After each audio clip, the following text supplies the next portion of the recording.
Olá, estamos dando início a mais um programa Debates Le Monde Diplomatique Brasil, uma iniciativa do jornal Le Monde Diplomatique Brasil, em parceria com a TV PUC, com o canal universitário e com a TVT, a TV dos Trabalhadores.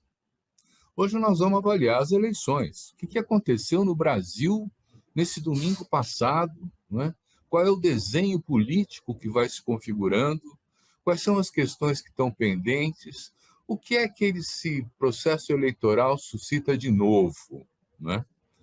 Bom, é um tema complexo, é uma primeira aproximação a quente, assim, muito próximo da eleição, e nós convidamos uma pessoa que tem uma familiaridade muito grande com essa problemática toda da conjuntura, que eu vou apresentar para vocês agora. Eu quero apresentar para vocês um conhecido já de vocês, provavelmente, o Altamiro Borges, o Miro, né? Ele é jornalista. Ele é presidente do Centro de Estudos de Mídia Alternativa Barão de Itararé, é autor de vários livros, entre eles A Ditadura da Mídia, Sindicalismo, Resistência e Alternativas, América Latina, Submissão ou Razão, né? E também tem uma iniciativa que vocês não podem perder, é o blog do Miro. Visitem o blog do Miro, que ele tem lá os comentários regularmente sobre o que acontece na conjuntura. Miro, muito obrigado por estar com a gente aqui. Vai ser muito bom para todos nós ouvir também as suas opiniões sobre o que está se passando, né? Eu que agradeço o convite, Silvio. Prazerzão estar contigo, mestre. Maravilha. Então, vamos começar com um olhar mais geral. Qual foi a sua impressão geral aqui no Brasil das eleições no plano nacional, hein? Então, Silvio, eu acho que você colocou bem. Está quente, né? A coisa foi agora, domingo, né? Ainda é muito cedo, ainda tem muitos dados vindo a público, né? Além do que é um jogo com dois tempos, né? Não decide essa batalha no primeiro turno, decide no segundo turno. É um jogo com dois tempos, né? Dependendo do resultado do segundo turno, vamos lá, vamos dizer que o Boulos ganha a eleição para a Prefeitura da capital paulista. Pronto, mudou a avaliação do resultado das eleições, para onde pendeu, né?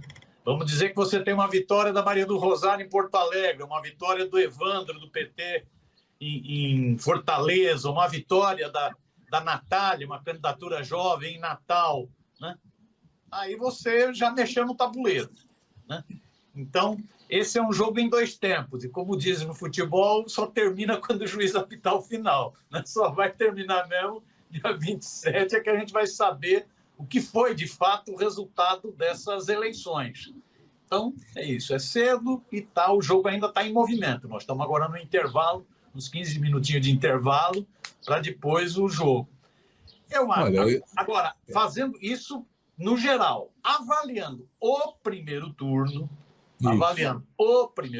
eu acho que o resultado foi muito negativo. O resultado foi preocupante. Eu acho que devia acender um sinal de alerta, tocar sirenes no Palácio do Planalto. Mas negativo para quem, hein, Miro? Negativo para as forças de esquerda. Eu acho que o campo popular não se deu bem nesse processo eleitoral municipal. As forças de extrema-direita cresceram muito, né? Está se falando muito que foi o Centrão o grande vitorioso, eu tenho dúvida disso. Eu acho que o Centrão também foi vitorioso, mas o grande vitorioso, no meu entender, foram as forças de extrema-direita. Você pega o PL, que é o partido onde o Bolsonaro está alojado. O PL, em 2020, Silvio, fez 4,7 milhões de votos. Agora fez 16,7 milhões de votos.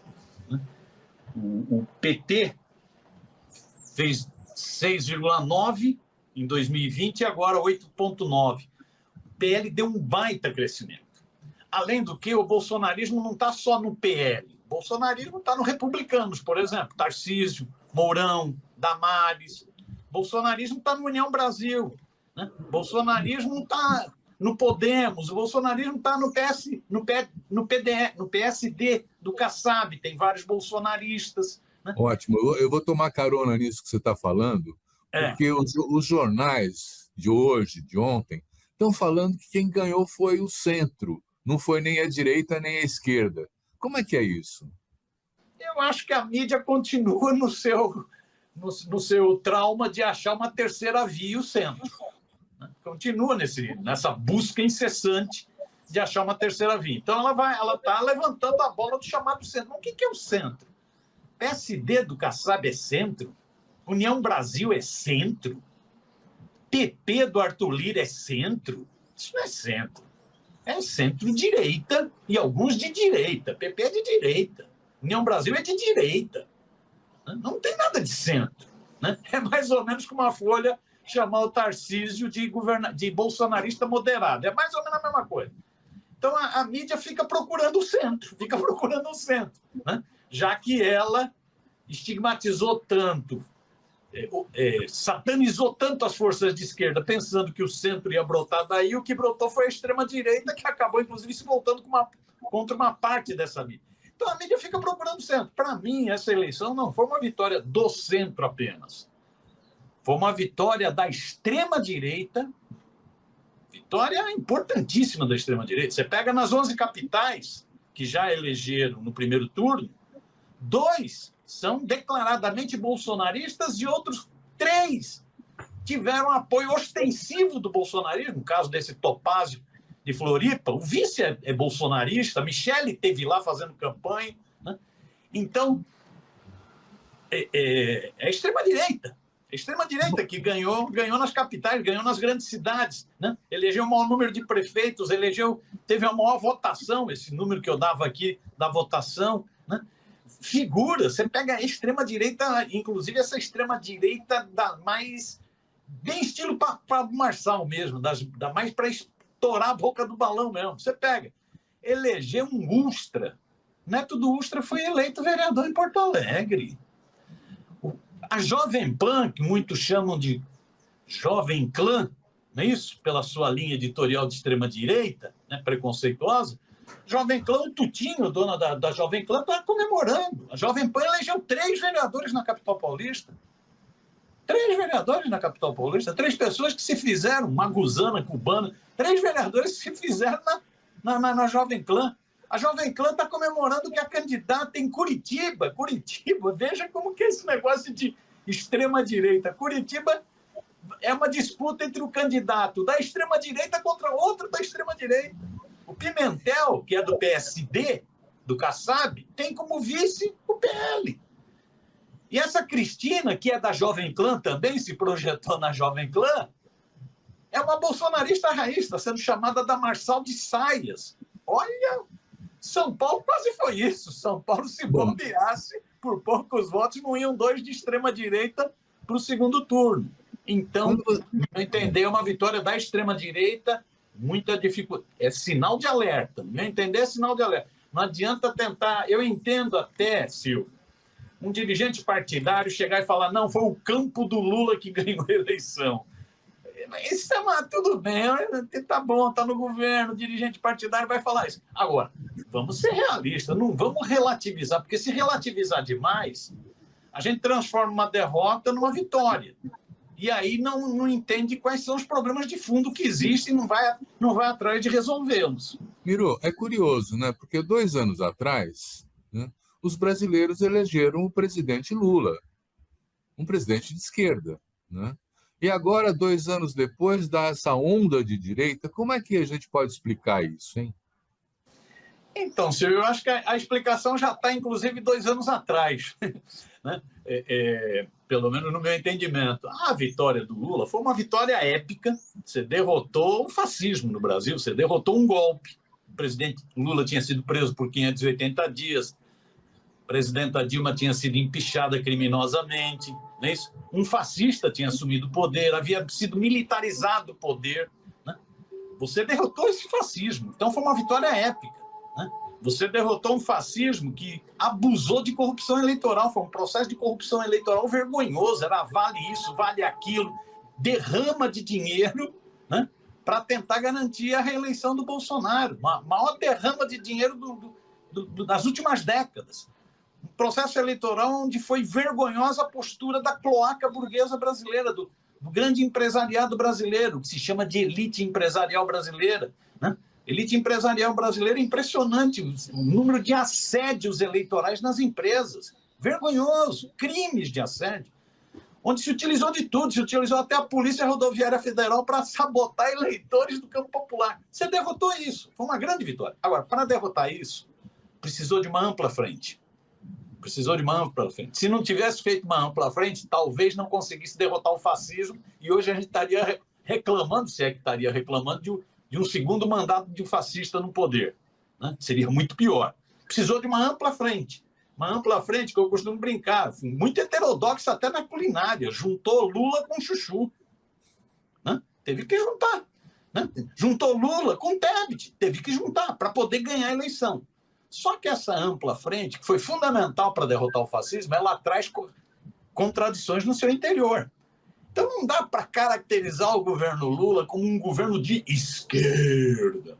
É um governo cheio de contradições. Então isso já é um problema. É um governo cheio de contradições e um governo que atua num cenário muito adverso. Adverso internacionalmente. É muito diferente a situação de hoje no mundo do que era a situação nos 2 primeiros governos Lula, com BRICS. É muito diferente, com integração latino-americana. É muito diferente. Nós estamos numa situação muito difícil mundialmente. Uma situação muito adversa no terreno econômico. Todas as travas que foram montadas, independência do Banco Central, teto de gasto, tudo que foi montado trava a economia brasileira, isso cria um problemaço para esse governo. E muito diferente, porque, veja, a eleição de 2022, né? Um ano e pouco, até 1 ano e 10 meses atrás, você teve a vitória épica na presidência da República. Mas nos governos estaduais, na Câmara Federal, no Senado, nas Assembleias Legislativas, foi uma tragédia. Tragédia. Veja os governos do Sul, Sudeste, Centro-Oeste e Norte. É terrível. De direita e pendendo para a extrema-direita. Veja o Senado. Você elegeu senador, o general Hamilton Mourão, no Rio Grande do Sul. Você elegeu senador, aquele ministro da pesca suspeito, Seife de Santa Catarina. Pesca muita coisa nas águas lá de Santa Catarina. Você elegeu o Moro no Paraná. Você elegeu a Damares da Goiabeira no Distrito Federal. Você elegeu o Malta no Espírito Santo. Você elegeu um astronauta em São Paulo. Um desastre no Senado.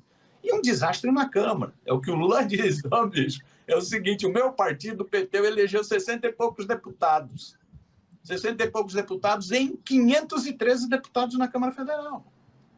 Se você juntar todas as forças de esquerda, eu estou sendo bem generoso, se você juntar PT, PCdoB e PV da Frente Brasil Esperança, PSOL e Rede, mais PSB com as suas contradições, mais PDT com as suas contradições, se você juntar tudo isso, dá 133 deputados, num Congresso de 513. Situação muito adversa. Muito adversa. Então, isso ajuda a explicar esse resultado das eleições. Em certo sentido, você não conseguiu derrotar na luta de ideias na sociedade brasileira a extrema-direita, por mais que o governo esteja entregando coisa, e está entregando muita coisa mesmo, né? Tem muita coisa positiva, por mais, isso não ganhou consciência e a extrema-direita volta a mostrar muita força. Né? Por isso que eu digo que é para fazer, na minha opinião, na minha merreca de opinião, é para soar um sinal de alerta bem forte no Palácio do Planalto, os puxa-sacos que fiquem... Mas tem coisas aí que eu queria trazer para você comentar. Por exemplo, as condições em que se deram essas eleições municipais. Você tinha antes o orçamento secreto, as emendas PIX, quer dizer, um mundo de dinheiro que foi distribuído principalmente pelos agrupamentos de direita, não é? Quer dizer, que repassaram, a partir dos deputados federais que têm, esses recursos para azeitar as eleições. Nós temos o fundo eleitoral, que não tinha antes. Tem as tal das emendas parlamentares, que são uma montanha de dinheiro. Tem a mídia corporativa, quer dizer, como é que você avalia esse conjunto de iniciativas? Foi isso que determinou o resultado da eleição? Então, eu acho, você vê isso, nós estamos... É isso, o jogo ainda continua, tem segundo turno, aí é que o jogo vai se definir de fato, né? E nós estamos a quente, como você disse logo na abertura, analisando esse primeiro turno. A impressão que eu tenho é que a extrema-direita ganhou porque está ganhando a batalha de ideias na sociedade brasileira. Por isso que ela elege tantos influencers, por isso que elege a bancada da Jovem Pan, né? A extrema-direita fez os vereadores com o maior número de votos em 10 capitais do Brasil. A extrema-direita, não é direita nem centro-direita nem centro. A extrema-direita. Né? Então, a extrema-direita ganhou porque está ganhando o debate de ideias na sociedade brasileira, sabe se articular melhor nas redes digitais e conta com isso, que é a sociedade brasileira também com seus problemas, com o seu racismo, com a sua homofobia, com o seu machismo, com o seu descuido com a questão ambiental, né? Com o seu discurso da violência, da arminha, conta com isso. Então, a extrema-direita cresceu com muita força, independente das emendas parlamentares. A centro-direita e a direita, aí eu estou falando em PSD, de Kassab, eu estou falando em União Brasil, de ACM Neto e outros, eu estou falando em PP de Arthur Lira, não é isso? Republicanos do Edir Macedo, da Igreja Universal do Reino de Deus. Essa centro-direita para a direita, aí tem muita força das emendas parlamentares. Né? Já tem estudos que estão demonstrando isso, onde teve muita grana depositada de emendas parlamentares, né? Os candidatos se reelegeram, né, e se elegeram, candidatos de centro-direita e direita. Então, esse é um outro fator que tem que ser analisado, que é essa excrescência das emendas parlamentares. As emendas parlamentares impositivas, né, elas vêm da época do governo Dilma, quando o governo Dilma já estava bem fragilizado pela ação da tentativa de impeachment encabeçada pelo Eduardo Cunha, ali começam as emendas impositivas. Elas se generalizam no governo do golpista Michel Temer e aí tomam conta do país no governo do Bolsonaro, até porque o Bolsonaro terceirizou o poder, ele gostava era de andar de jet ski e moto e terceirizou o poder para o Arthur Lira, emendas parlamentares, orçamento secreto. Isso gera uma distorção ainda maior na democracia brasileira, é isso, 50 bilhões, 60 bilhões de reais em emendas parlamentares esse ano, 50 e poucos bilhões de emendas parlamentares esse ano. Isso tem peso nas eleições. Isso é a zeladoria nas cidades, é o asfalto, é a pracinha, tal. Isso tem peso nas eleições. E eu acho que tem um terceiro fator ainda para pesar, que é o problema da reeleição. Nós tivemos 82% de reeleição, taxa de reeleição. É a maior taxa de reeleição dos últimos anos, né? Desde 2004. É a maior taxa de reeleição. Isso tem a ver, inclusive, com essa situação de emendas parlamentares e com uma situação de certa estabilidade política e econômica. Melhora da economia, mais arrecadação, mais obras. Isso dá uma taxa de reeleição grande. Então, acho que são fatores que pesam. Nesse caso, pesa tanto para as forças de centro-direita, de centro e de direita, né? Agora, acho que um fator que precisa mais análise é esse da luta de ideias na sociedade, a extrema-direita que cresceu. Ela independe de emendas parlamentares. Nós vamos tratar disso, mas vamos fazer um pequeno intervalo e já voltamos.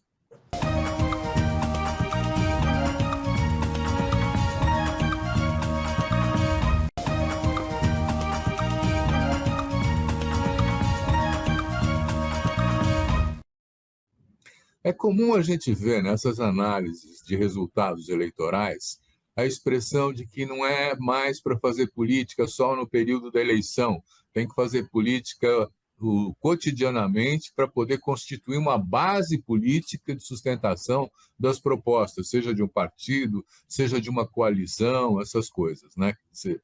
E aí eu queria trazer para você uma constatação de vários estudos já de que essa direita internacional, né, ela tem financiado a organização aqui no Brasil de think tanks, quer dizer, de instituições que fazem as propostas políticas, de organismos de agitação, como para dentro do movimento estudantil, né? Quer dizer, Tem corporações como a Atlas Network, que financia isso na América Latina inteira, né? Tem os irmãos Koch, americanos de extrema-direita, que também fazem esse financiamento. Em alguns casos, a gente encontra dinheiro da USAID, dinheiro do governo americano também, que estão investindo. No Brasil, por exemplo, nos últimos 15 anos, nós saímos de 1 ou 2 think tanks de extrema-direita para 30, né?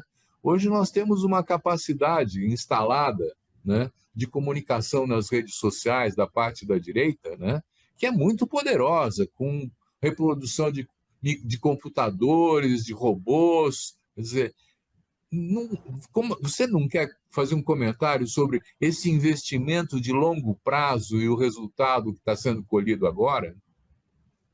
Então, Silvia, o Le Monde Diplomatique é uma das leituras obrigatórias para entender essa ação internacional, né? Essa ação internacional não é recente, ela é antiga, várias fundações, né? Período da Guerra Fria, né? Fundações que procuram defender os interesses, seja dos Estados Unidos, seja de países da Europa, né? Da Alemanha, procuram defender interesses, né? Essas fundações sempre deram determinados apoios, né, para conseguir fazer valer suas políticas. Você falou aí da Fundação Koch, por exemplo, no ramo de petróleo, né, poderosíssimo, né, e isso é investimento no mundo inteiro, né.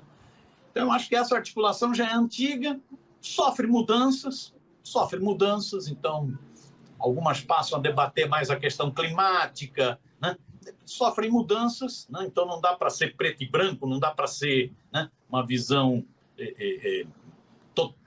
maniqueísta das coisas, tem mudanças, você tem que acompanhar, né? Mas é um processo antigo e tem a ver com os interesses dessas potências capitalistas, né? Que sabem do peso, da importância de um Brasil, por exemplo, sabem de um peso, da importância de uma região considerada um quintal dos Estados Unidos como a América, né? América Latina, né? Não foi um assessor de um presidente dos Estados Unidos que disse que a América Latina tinha um formato de um pernil e que os Estados Unidos tinham muita fome e o tio Sam tem muita fome. É isso, eles têm muita fome aqui na região, né? Então, essas fundações cumprem esse papel com todas as suas contradições, são muito contraditórias, muito contraditórias. Eu acho que tem um fenômeno novo, inclusive. Essas fundações, a partir de um determinado momento, é o papel que o neofascismo adquire, né? Então, se já eram fundações que defendiam os interesses do capital dos seus países de origem, a partir de um determinado momento, são fundações também, são entidades, são instituições, são centros de reflexão, né, e articulação que defendem uma visão do mundo neofascista, né, uma visão do mundo do chamado tradicionalismo, né, pegando essa coisa mais conservadora da família, né, da relação homem-mulher, né, da questão racial, né? Então, você tem uma articulação que vai se desenvolvendo internacionalmente. Eu acho que um pivô disso, importante, né, uma pessoa que tem um papel de relevo nisso para operar esse negócio, foi aquele principal consultor do Trump, né, Steve Bannon, né? Então, você tem articulações internacionais dessa... Aí é uma internacional fascista. É uma internacional fascista. Você tem as fundações e você tem uma internacional fascista que tem articulado pautas, né? Então, você vê que os temas são muito semelhantes, né? Lógico que em alguns países você tem mais peso para a questão da visão anti-imigração, não é isso? Né? Do chauvinismo, né? Você tem mais peso para isso, né? Em outros países você tem mais peso para a questão da segurança pública. Mas você tem uma pauta, né, da xenofobia à violência, você tem uma pauta que vai unificando essa internacional fascista, que vai orientando. Você pega aqui mesmo no Brasil, você pega o Dudu Bananinha, né, o filhote 03, isso, filhote 03 do Bolsonaro, Eduardo Bolsonaro, deputado federal aqui em São Paulo, é um dos pivôs, é um dos organizadores dessa internacional fascista, né? Ela se pronuncia, ela tem muita atividade. Você pega recentemente a chamada Carta de Madrid, né? Que junta exatamente essas organizações que têm influência no mundo, Influência no mundo, é Milei, é Trump, né? É Bolsonaro, é Meloni na Itália, né? É o partido neonazista da Alemanha, é o Vox da Espanha, é o Chega de Portugal. Articula essa turma. E gera proposta, gera agenda, gera discurso, né? E tem grana também em movimento. Eu acho que isso tem a ver, inclusive, com esse processo, essa situação de direitização, fascistização no Brasil, tem muito a ver com essa articulação internacional. Miro, eu fico em dúvida se está aparecendo, se está saindo do armário essa direita, né? Ou se é uma coisa nova, porque nós já tivemos partido nazista regularmente registrado no Brasil, núcleos nazistas também aqui, quer dizer, nós temos células nazistas hoje se reproduzindo por aí, quer dizer, tem grupos de direita de várias ordens, assim, militantes, né? Quer dizer, então a minha pergunta seria assim, nós já tivemos, essa extrema-direita sempre teve presente e vai se modificando conforme as conjunturas, desde o tempo da escravidão, inclusive, né? Quer dizer, ou isso é um fenômeno novo que a gente pode identificar como, por exemplo, no Marçal? Então, Silvio, eu acho, sim, você tem na história do Brasil, na história de vários países, você tem um setor de extrema-direita fascistizante forte, né? No Brasil tem a ver, inclusive, com a formação histórica do Brasil, escravidão, país patriarcal, não é isso?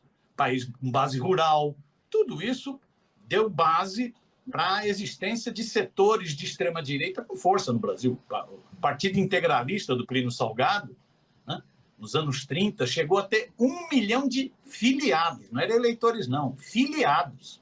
Os camisas verdes, que o Barão de Tararé ironizava, né, os camisas verdes eram muito ativos, né, com saudação fascista, Nauê, não é isso? Muito ativos. O Plínio Salgado chegou a ter 10% dos votos numa eleição presidencial, não é isso?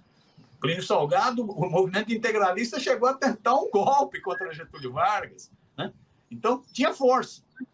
Depois se enfraqueceu, fruto da derrota do nazifascismo na Segunda Guerra, se enfraqueceu, mas continua ali. Ele ressurge no golpe nas famosas marchas com Deus, pela família e pela propriedade nos anos 60, para derrubar o Goulart.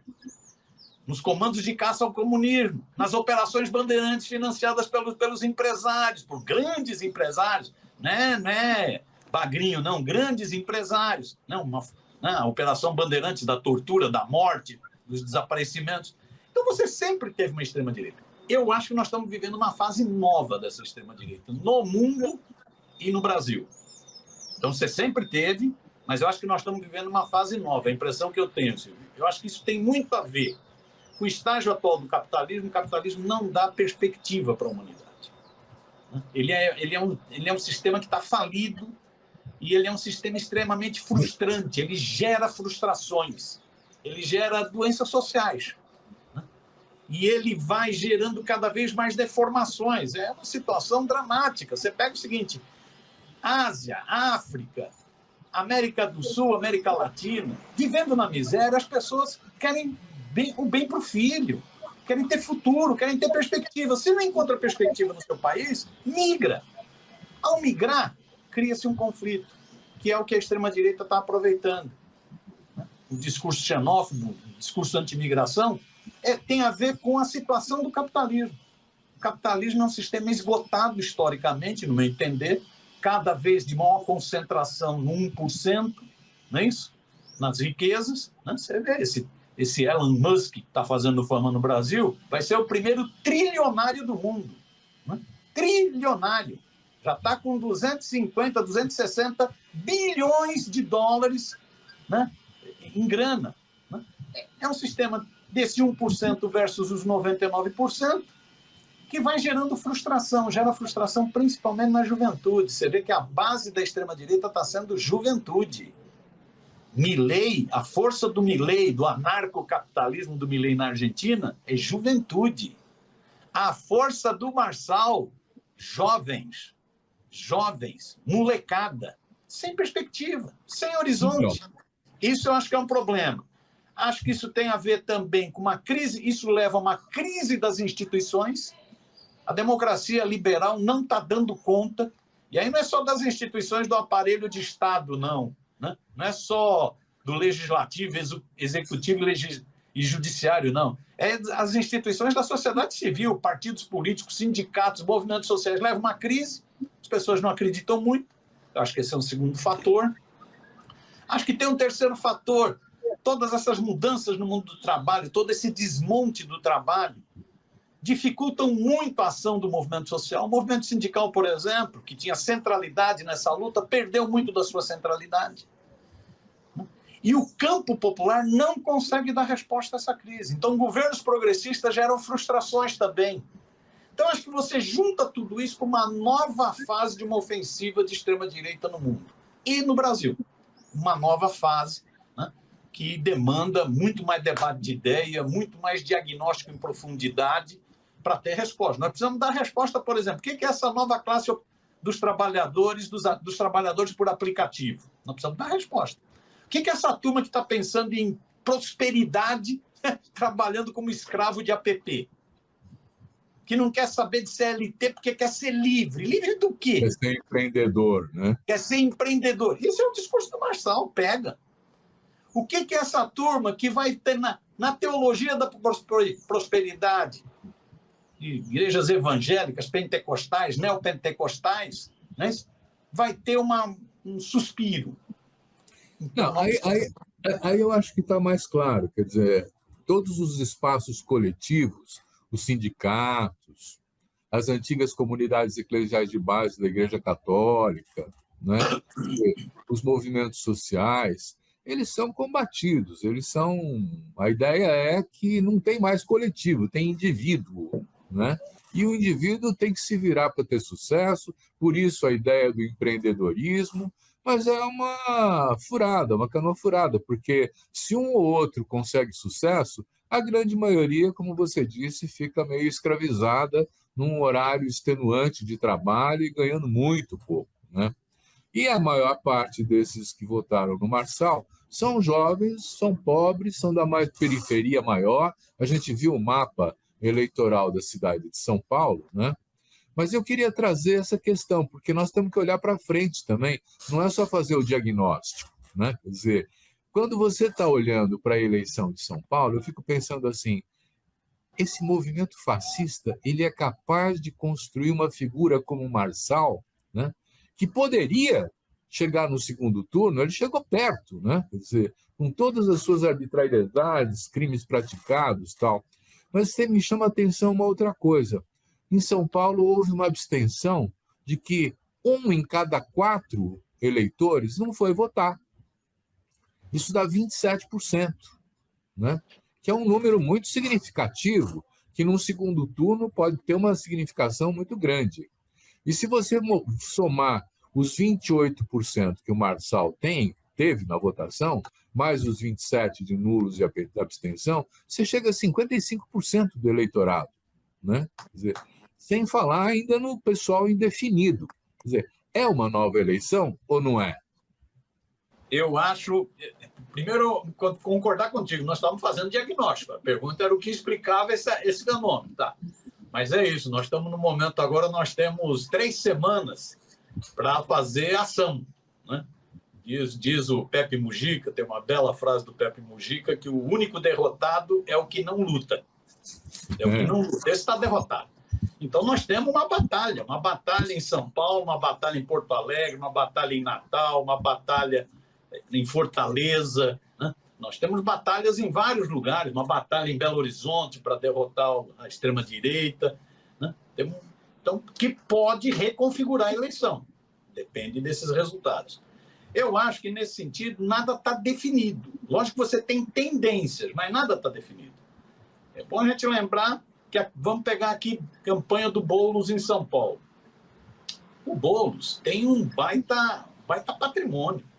O Boulos é uma baita liderança popular. O Boulos dirigiu um movimento de moradia importantíssimo. O Boulos quase foi, né, foi para o segundo turno nas eleições de 2020, contra o Bruno Covas, teve 40% dos votos, não é isso? surpreendendo todo mundo. O Boulos foi o deputado federal mais votado em 2022, ele tem um patrimônio. Além do patrimônio, ele agregou muito. Ele agregou a principal liderança política no Brasil, Lula. Ele agregou os partidos de esquerda. E agora ele amplia com outros partidos. Tá? E o anúncio da Tabata, do PSB. Não é isso? Então, tem força. Tem força. Segundo, o Nunes ficou meio, em certo sentido, o Marçal ajudou o Nunes, porque o Marçal, esse raio destrutivo, né, evitou o debate sobre os grandes problemas da cidade e evitou um balanço sobre a gestão inoperante de um prefeito que ninguém nem sabia o nome. A pergunta que se fazia, o prefeito de São Paulo, você sabe quem é o prefeito de São Paulo? Não sei, nunca vi. Um sujeito totalmente inoperante. Então, o Marçal acabou, em certo sentido, ajudando o Nunes ao fazer todas as baixarias de xingar, de provocar, né? Agressivo, difundindo mentiras, espalhando fake news, né? Para chamar a atenção, a economia da atenção. Né? Ele bagunçou o debate sobre o que é São Paulo, os problemas de São Paulo, que são gravíssimos, e a péssima gestão do Nunes. Agora tem o segundo turno. No segundo turno, o Nunes não tem mais o latifúndio na televisão. Não tem mais 65% do tempo de televisão. Agora, no segundo turno, é pau a pau. É tempo igual para ele, igual para o Boulos. O Nunes não vai ter mais aquele exército de cabos eleitorais com a coligação ampla que ele fez, com 12 partidos. Ele tinha mais de 600 candidatos a vereador. Esses candidatos a vereador, agora boa parte vai descansar, não está mais em disputa. Não tem mais isso. Então, nesse sentido, dá para se falar o seguinte, tem características de uma outra eleição. Tempos iguais na televisão, tirou a peça que tumultuava o processo eleitoral, que era o Marçal, e que eu espero que seja tornado inelegível, e ir para a cadeia, porque não dá para ficar passando a mão em figuras como essas. Não é isso? Passa a mão, passou a mão em Milico, deu no que deu. Passou a mão em Bolsonaro, deu no que deu. Passa a mão no Marçal para ver o que vai dar. Né? Passa a mão para ver o que vai dar. Né? Mas isso é outra história. Mas ele sai do jogo. Vai ser, inclusive, interessante. Ele disse que vai anunciar o apoio ao Nunes. Como é que ele vai falar? Ele vai falar que ele vai apoiar agora o Tchutchuca do PCC, que foi assim que ele chamou o Nunes. Tchutchuca do PCC. Ele vai apoiar o crime organizado? Então, é uma eleição com características diferentes. Uma outra coisa que me chamou muita atenção nessa reta final, Silvio. Na reta final, quando se viu o perigo de dois candidatos de extrema-direita, um direito extremado com um vice-bolsonarista, um cara da rota que diz que na periferia mata e nos jardins alisa, não é isso? E que se jacta do número de mortes que tem no currículo dele, né? Esse candidato Nunes. O outro, da extrema-direita, um bolsonarista exacerbado, um herdeiro bastardo do bolsonarismo, que iria engolir, inclusive, o Bolsonaro. Pois bem, quando ficou esse risco, o que ocorreu? Ocorreu um fenômeno interessantíssimo sábado, eu achei, Silvio, que foi o seguinte, o povo foi para a rua, a militância foi para a rua.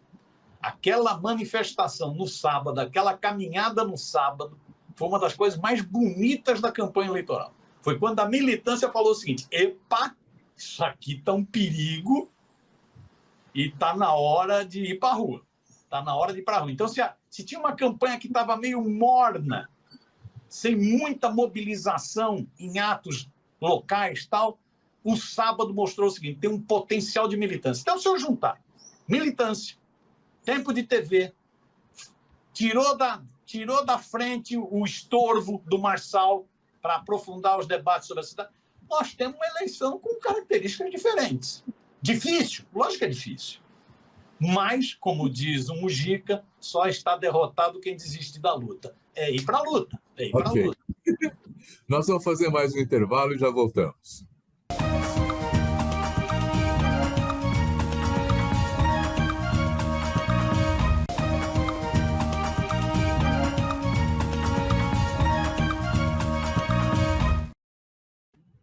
Vamos aproveitar a experiência do Centro de Estudos de Mídia Alternativa, Barão de Itararé, né? Como é que você vê nesse momento o papel das redes sociais? Porque, para mim, o Boulos se coloca um pouco melhor do que o Nunes nessa área, né? Quer dizer, o Nunes me parece mais tradicional, né?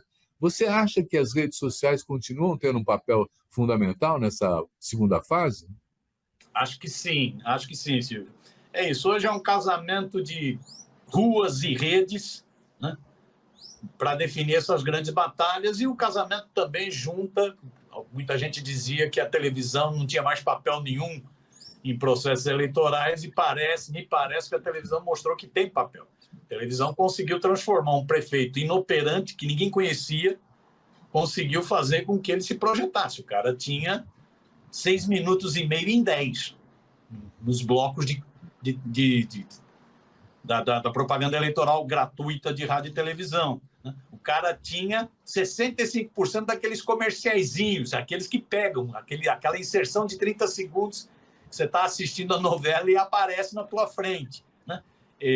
Então, tem a televisão, vai ter um papel, a televisão tem um papel, você pega os próprios debates, o debate da Globo teve papel, né? Os outros debates. Né? Então, você tem a mídia tradicional, vai ter o tempo de televisão e rádio, você vai ter a rua, a manifestação de sábado, e você vai continuar tendo a rede. Eu acho que na rede o Boulos está melhor situado, como você disse. Né? Tem uma moçada mais jovem, uma moçada mais antenada para essa área, para o uso dessas ferramentas, né?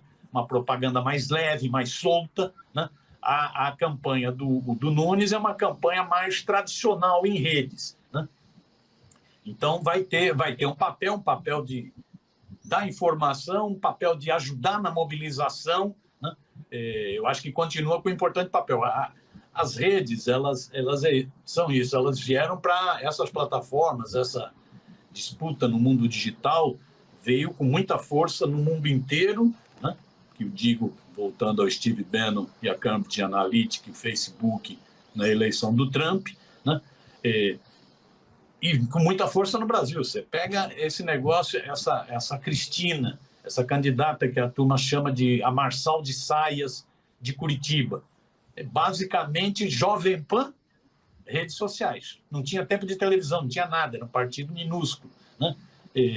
Você pega o próprio Marçal, o papel que teve as redes, né, nos chamados cortes, nos crimes eleitorais cometidos, inclusive de financiar cortes, o papel que as redes tiveram para impulsionar, para alavancar a candidatura dele. Né?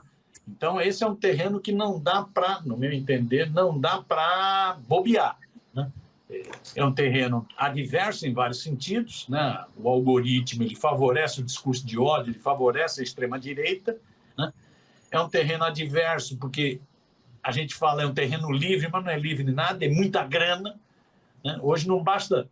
Todo mundo tem direito de falar, o problema é ser ouvido, e para ser ouvido precisa de impulsionamento, precisa de grana. Né?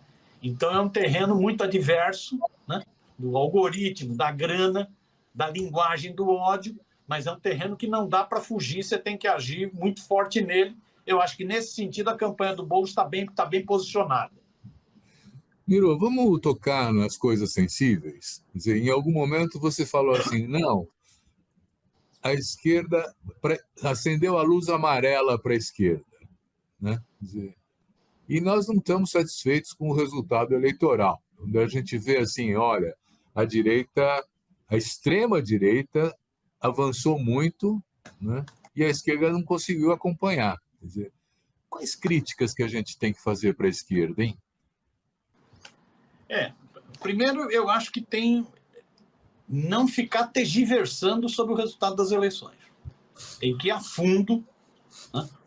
Lógico que tem situações, é isso, você não espera em pleno processo eleitoral que uma dirigente partidária ou um dirigente do governo fale, não, fomos derrotados. Tá, tudo bem, é compreensível. É compreensível. Nós não temos esse papel aqui. Nós estamos fazendo jornalismo. Né? Aí nós dizemos, não dá para tergiversar, não dá para passar a mão. A primeira coisa, no meu entender, mais importante é o seguinte, é não ficar relativizando. Eu tenho visto muita relativização que eu acho que para alguns até se explica, mas nós não podemos relativizar. Foi uma derrota. Eu vi agora um dado chegar a falar assim, Não, mas o PT elegeu 180 prefeitos em 2020 e agora foi para 240. Menos, pessoal, menos. O PT já tinha sofrido um baque nas eleições de 2016, em prefeituras, caiu de 500 e pouca para sei lá quantas. Depois sofreu mais um baque em 2020, foi a crise maior. Depois, com o governo Lula, muitos prefeitos mudaram de partido. É bom a gente não esquecer disso, não. Muitos prefeitos vieram para o PT. O PT passou a ter uns 260 prefeitos. Ele não cresceu, ao contrário. Mas não é só o PT. O PSOL elegeu 5 prefeitos em 2020. Até agora não elegeu nenhum. Lógico que se eleger São Paulo e eleger Petrópolis, muda de figura. Mas até agora não elegeu nenhum. O PCdoB tinha eleito 49 prefeitos, cidades menores, Maranhão, Bahia, tinha, né? Agora elegeu 19. Então, há uma derrota desse campo. Isso se expressa em número de vereadores, isso se expressa em número de votação, há uma derrota. Então, a primeira coisa é não ficar relativizando demais, não ficar passando pano. Porque se passa muito pano, se relativiza demais, não vai a fundo na análise autocrítica que é fundamental ser feita. Tem problemas. Eu acho que tem problemas seríssimos nesses partidos, tem problemas seríssimos no governo Lula. Os partidos, é a discussão de que se não houve uma institucionalização muito grande, se não se afastou demais das bases, não é isso? Um desafio que está colocado hoje, a educação popular, é voltar às bases, não é descer as bases, não, é subir as bases. As bases são muito mais do que as direções, é subir as bases, né? Como diz um amigo, um consultor sindical. Né? Então, se não se institucionalizou demais, se não se burocratizou demais, são discussões a serem feitas. Né? São discussões a serem feitas sem precisar de chibata. Não é penitência cristã, é para ir vendo a fundo quais os problemas que estão emperrando o desenvolvimento, o crescimento. E eu acho que tem uma discussão seríssima do governo. Né? E aí, no caso do governo, é o papel do Estado indutor. Né? Eu acho que o governo Lula, volto a falar isso, Silvio, o governo Lula tem muitas entregas. Eu não aguento mais ouvir essa palavrinha de pessoas ligadas ao governo. Não, tem entregas. Tem muitas entregas. De fato, emprego, renda, programas sociais, controle de inflação, tem muitas entregas. Mas essas entregas têm sido insuficientes para o debate de ideia na sociedade brasileira. E eu acho que por 2 razões. A primeira razão é que as entregas ainda são muito tímidas. É um reformismo para lá de brando. Não enfrenta as grandes questões de política monetária, política fiscal, não enfrenta. E aí tem dificuldade de destravar a economia e de gerar uma sensação de melhora para a sociedade. Eu acho que a eleição comprovou isso. A sociedade não está com essa sensação de melhora. E não adianta ficar falando em entregas lá em Brasília. Não está. Então, há um problema, tem que mexer em questões mais de fundo, de política monetária, de política fiscal, tem que enfrentar mais esse debate. Então, acho que esse é um problema. O outro problema é o debate de ideias propriamente dito. Aí entra, inclusive, comunicação. Comunicação se encaixa aí.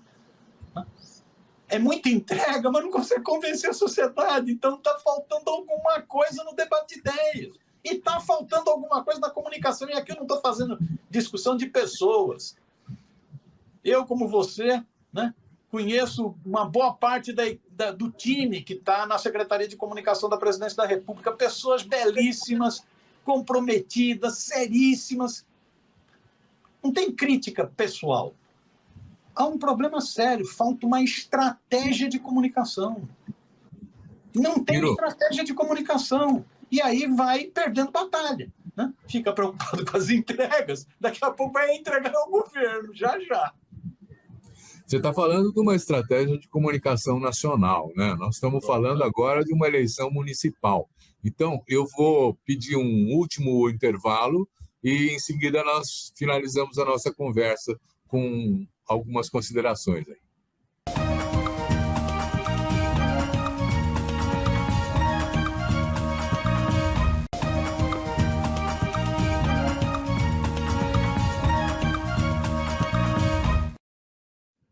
Então, olha, olhando aqui para a eleição do município de São Paulo, né, o mapa das votações me impressionou muito. E na Grande São Paulo também. Quer dizer, a Zona Sul de São Paulo, que era tipicamente uma zona de militância do PT, né, ficou com o Ricardo Nunes. Não tem nada do PT sinalizado na Zona Sul de São Paulo. E se você olhar o cinturão da Grande São Paulo, onde São Bernardo, Diadema ainda está no segundo turno, mas enfim, quer dizer, aquele cinturão que era o cinturão da indústria automotiva, dos grandes sindicatos, das grandes concentrações operárias, também não tem a presença do PT hoje em dia lá, né? Quer dizer, como é que você explica esse tipo de processo assim tão impactante? Antes disso, Silvio, eu achei aqui, eu fui pegar agora.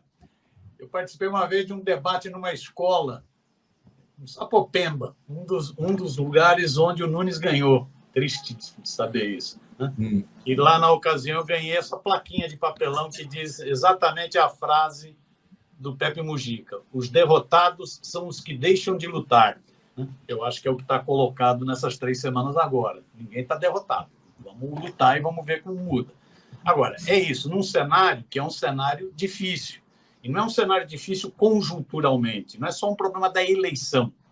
É um problema mais de fundo, estrutural, de classe, inclusive. De classe. Né? Você pega Gilberto Carvalho, quando você conhece bem o Gilberto, né? Um grande lutador social, né? Formação da teologia da libertação, né? Uma pessoa muito antenada, né? E muito sensível. Gilberto Carvalho, alguns anos atrás, falou o seguinte: não, as ideias das classes dominantes, né, estão penetrando, estão gotejando no meio do povo. Hoje já não dá nem mais para usar a expressão gotejando. É uma verdadeira... É um caminhão de água que está caindo no meio do povo. E é isso que você disse. Você pega o que é a eleição na capital. Né? Qual era o grande trunfo da campanha do Boulos? Que continua sendo, tem que fazer a disputa de ideias com essa turma. Qual era o grande trunfo? Era a Zona Sul e Zona Leste, que foi exatamente onde as gestões progressistas na capital paulista fizeram mais trabalho. A gestão da Irundina, a nordestina mulher Irundina, a gestão da feminista Marta, a gestão do economista Haddad, fizeram mais trabalho. Então tinha um recall. Você pega o recall da Marta, com céu, com corredores de ônibus. Né? Então tem um recall. Perdeu na Zona Sul e perdeu na Zona Leste. Só ganha no fundão, mas perde. Perde no Sapopemba, esse lugar aqui do debate. Perde onde era espaço, por exemplo, que a turma chamava terreno dos tatos na Zona Sul, perde. Então, é alguma coisa muito séria que está havendo. É alguma coisa muito séria. Isso não é conjuntural apenas. Porque em 2020, o Lula e o Haddad, o Lula para presidente e o Haddad tinham ganhado. Então, tem a ver com mudanças que vão ocorrendo, com uma certa frustração da sociedade, das camadas do povo, com o que está havendo no Brasil, uma frustração.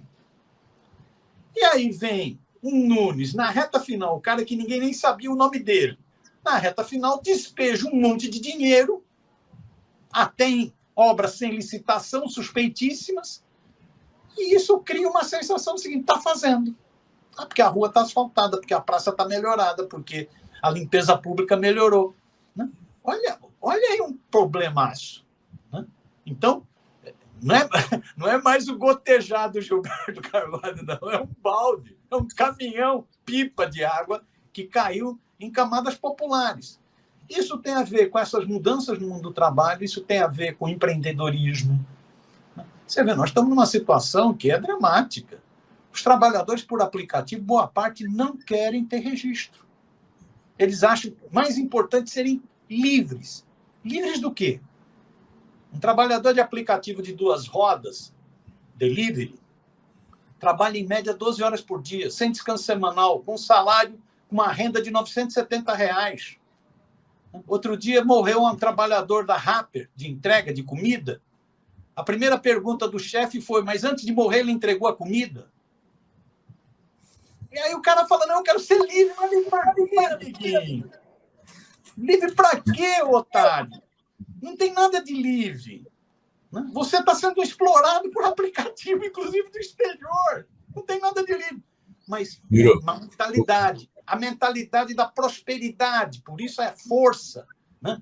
Por isso essa coisa, né? Essa sensação de acolhimento que existe em igrejas que pregam a teologia da prosperidade. Né? Sensação de acolhimento, as pessoas estão, não tem outra alternativa, eu vou para isso. Mas você sabe que, apesar de... O fenômeno das betes, as pessoas querendo resolver o problema de forma individual. Então, há uma frustração que, se o governo não tentar enfrentar isso do ponto de vista prático e das ideias, objetivo e subjetivo, né, nós vamos ter problemas. Eu acho que nós vamos ter problemas seríssimos. E é o que você diz, não é só em São Paulo. Você pega o ABC Paulista, 7 cidades no ABC Paulista. Perdeu em 5 São Bernardo, Santo André, São Caetano, perdeu. Taquacetuba, o bolsonarista teve 90 e poucos % dos votos. Não é isso?